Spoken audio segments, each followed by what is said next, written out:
Renungan harian ini diadaptasi dari buku renungan harian Star Bina Warga GKI.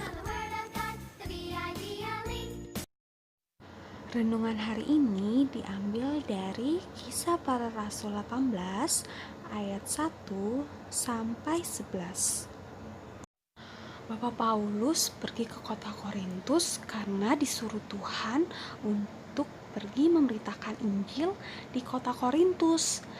Bapak Paulus pergi ke kota Korintus sendirian tanpa ditemani teman-teman dan juga keluarga Bapak Paulus. Tapi Tuhan mengingat Bapak Paulus di kota Korintus. Tuhan mengirimkan sahabat-sahabat untuk membantu pelayanan Bapak Paulus di kota Korintus, yaitu Bapak Aquila dan Ibu Priskila.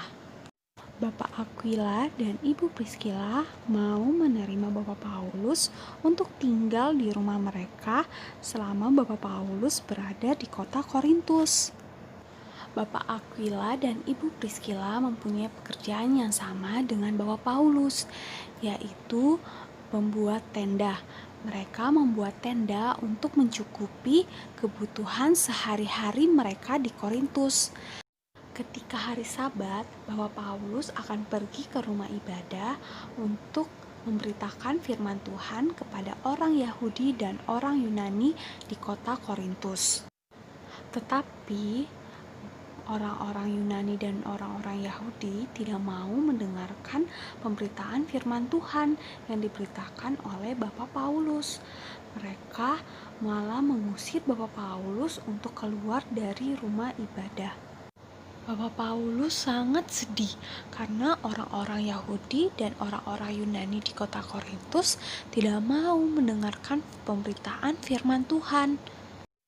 Tapi Tuhan masih memperhatikan Bapak Paulus di kota Korintus, sehingga Tuhan mengirimkan orang-orang yang dapat membantu Bapak Paulus untuk bersaksi tentang Tuhan Yesus, yaitu Bapak Silas dan Timotius. Bapak Paulus sangat senang karena Tuhan memperhatikan Bapak Paulus di kota Korintus. Tuhan menolong Bapak Paulus dan tidak pernah meninggalkan Bapak Paulus. Setiap hari Tuhan menghadirkan teman untuk membantu Bapak Paulus bersaksi tentang Tuhan Yesus. Tuhan juga menghadirkan orang-orang di sekitar kita loh untuk membantu kita memberitakan firman Tuhan, yaitu Papa dan Mama.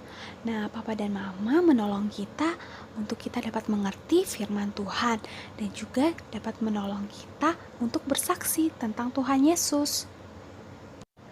Nah, adik-adik, bersaksi tentang Tuhan Yesus ada berbagai macam cara loh, seperti membantu mama membereskan rumah, mencuci piring, membantu menyiram tanaman yang ada di rumah, belajar sungguh-sungguh bersama papa dan mama di rumah, membantu mama menjaga adik di rumah, membuang sampah pada tempatnya, dan yang terlebih lagi menceritakan tentang Tuhan Yesus kepada orang di sekitar kita. Nah, adik-adik, jangan takut untuk bersaksi tentang Tuhan Yesus kepada orang-orang di sekitar kita, karena Tuhan pasti akan menolong kita dan membantu kita untuk terus bersaksi tentang Tuhan Yesus. Mari kita berdoa. Tuhan Yesus, terima kasih untuk renungan hari ini. Biarlah kami terus bersaksi tentang-Mu Tuhan. Dan terima kasih juga karena Tuhan telah menghadirkan teman-teman dan juga Papa dan Mama yang membantu kami untuk terus bersaksi. Inilah doa kami dalam nama Tuhan Yesus. Kami berdoa. Amin.